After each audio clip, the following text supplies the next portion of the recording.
Broken or bent? When do you get help, support, guidance? When do you raise your hand and say, enough is enough? How I'm living is not who I am. It's not what I want. It's not the standard. I want to get to another level.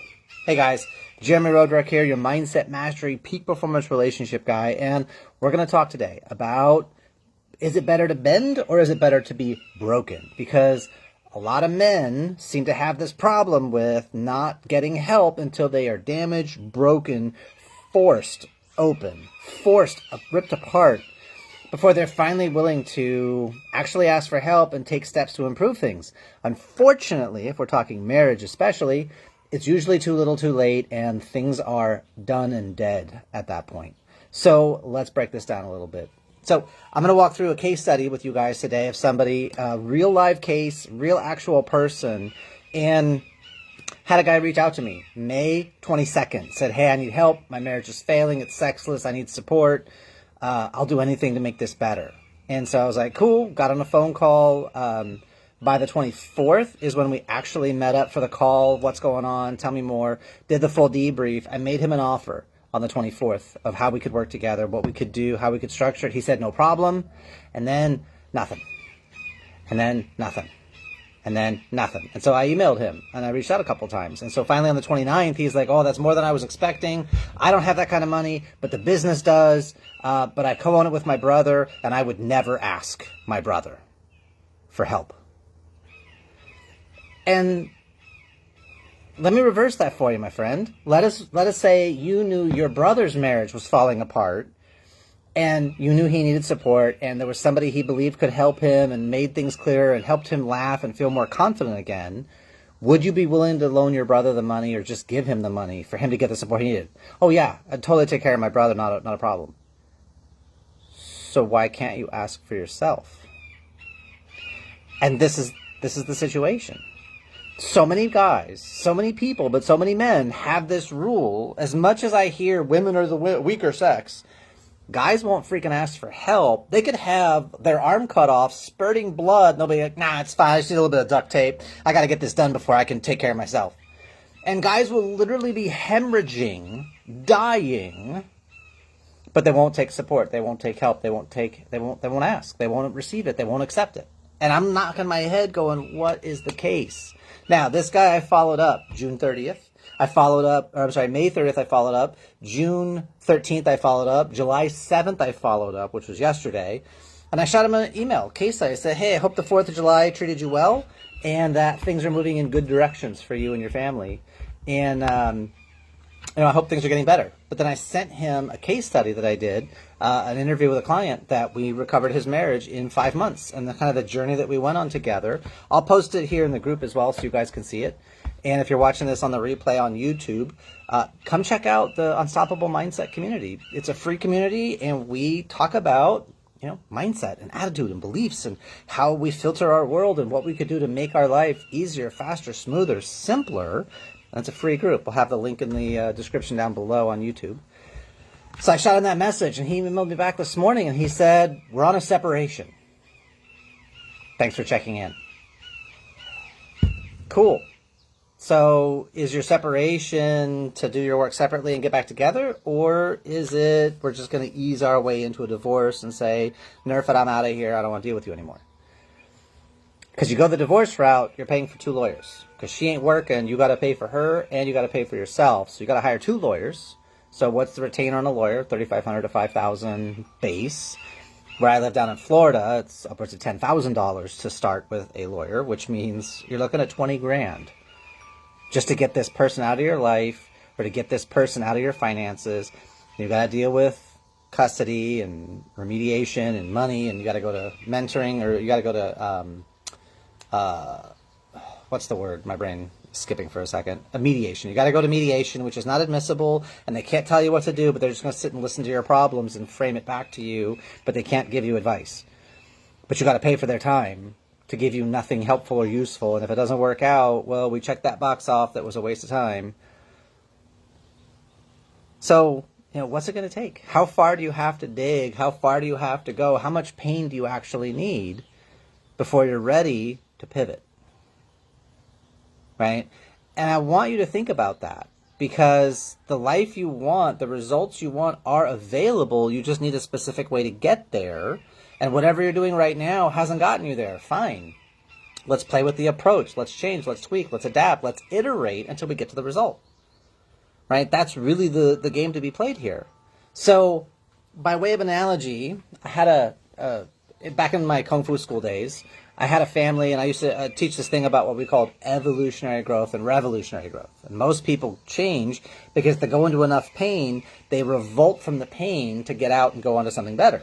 Now, small sidebar, once you're out of pain, a lot of people get in problems when they say it's like it used to be.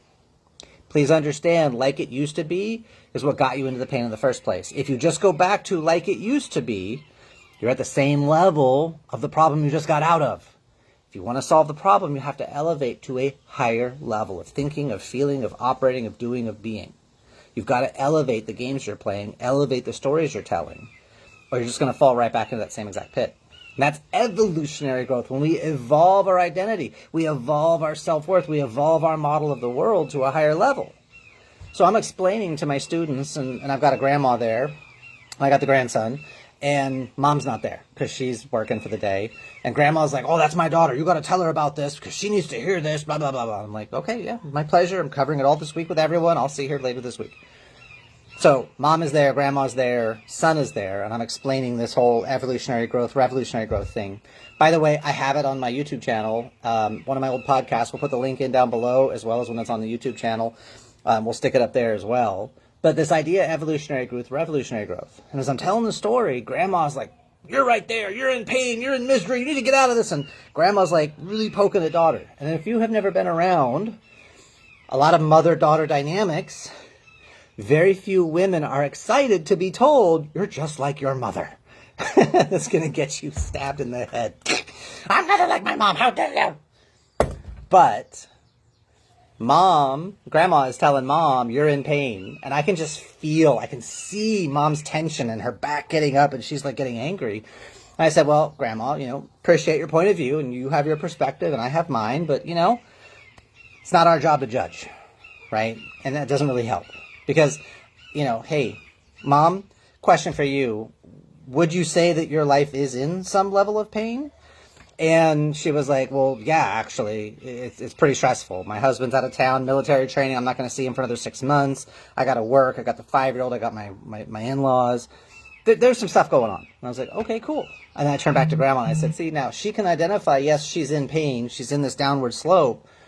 But if she's not ready to change or if she's not ready to let it go, maybe she needs more pain before she's ready to do changes. And immediately mom spoke up and she's like, no, I'm good. See, when I gave mom room to breathe and I made it okay for her to be where she was, then she could own the story. She could own where she's at and say, I'm good. I don't want any more pain. That's a place where we can pivot.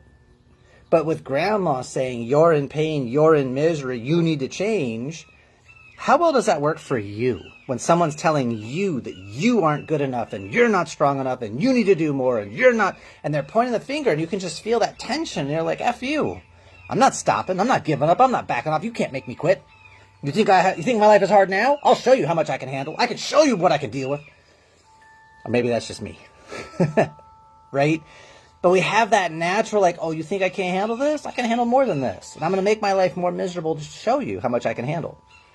But if we're honest with ourselves, is that really the life we want to live? Is that really the game that we want to play? And I'm not here to judge you, and I'm not judging this man for where he's at in his marriage and the separation he's going through. Honestly, my heart breaks for him because given what's going on between them, I have strategies that can change the communication, change the polarity, change how he's showing up with her. See, he's so needy right now that every interaction they have, there's always this undercurrent of, but you owe me, but I'm entitled to, but I want. And that doesn't make her feel safe to be open with him because he just wants me for one thing in her mind and her story. And so we've got to change a little bit about how we're showing up. Not change who you are. Who you are is fantastic. How you show up. How you impact. How you respond to your partner's feedback. Not their complaints. Not their arguments. Not their judgment. Any communication they give you is actually feedback. What are you doing with it? How are you utilizing it to align your head, align your heart, and take you to that higher level? We got to define the higher level first, my friends. We got to start with what's the compelling future? What's the thing that's going to draw you forward? Once we have that goal, then we can align vision and values of how to get there. And if the woman you're with can feel that you would pursue her to the gates of hell and beyond, to have her and to hold her, you will face any fire, conquer any foe to connect to her heart. Man, that right there, it's like scary, and it's like, oh my gosh, this guy really loves me. Do I deserve this? Am I at this level? So sometimes we have that compelling vision, and then we got to communicate it in layers, not full court press all at once. Because if you pivot from 0 to 100, it's like, whoa! Just blow them out of the sky, right? So, back to my original question. Broken or bent? When do you search out for help, support, guidance? When are you open to coaching? When are you open to feedback? When are you open to guidance? Does the world have to break you open? Or can you realize how I'm living is not who I am, and I want to raise my standards? Who's the best person around that I can get in hold of that can help me to elevate? And that's the question I want to leave you with. The call to action is, hey, if this resonates, obviously like, share, subscribe, come play in the Unstoppable Mindset community, which is the free group I have. I have a paid group. I have courses. I have all the wonderful, of course, everythings. None of that matters until you're at the place you're ready to actually receive the guidance you say you want to get to the level of life you believe you deserve. Because right now, however you're living, however you're loving, if it's not at this higher level, then all that means is we got to change the way we're getting up there. It's very difficult to stand on a chair and climb on the roof of the house. But if you have a ladder, it's helpful. But take that ladder into the kitchen to get to the top shelf, might put some holes in the wall or holes in the ceiling. So sometimes a chair is good, sometimes a ladder is better. But there's no one right tool for every circumstance, for every situation. It all needs to be custom tailored and dialed in. And that's a lot of what I do, is custom tailored process to get to your result. I'm not here to judge. I'm not here to have a bias. I'm here to help amplify the things you're doing to get you to the places you want to go. So if you're watching this in the group, please leave comments down below, leave reactions. What do you think? How does this land for you? What speaks to you the most? Because you get what you give. And if you sit passively and just consume content, if it doesn't challenge you, it doesn't change you. If it doesn't get inside you. So you've got to ask, you've got to poke, you've got to prod. I like this, I don't like that. This part made sense, this part was bullshit. Like whatever the case, feedback is the breakfast of champions. You're not going to hurt my feelings. I want to know what's landing for you, how I can make your life easier, simpler, faster. You make it a fantastic day. And I'll see you when I see you. Bye.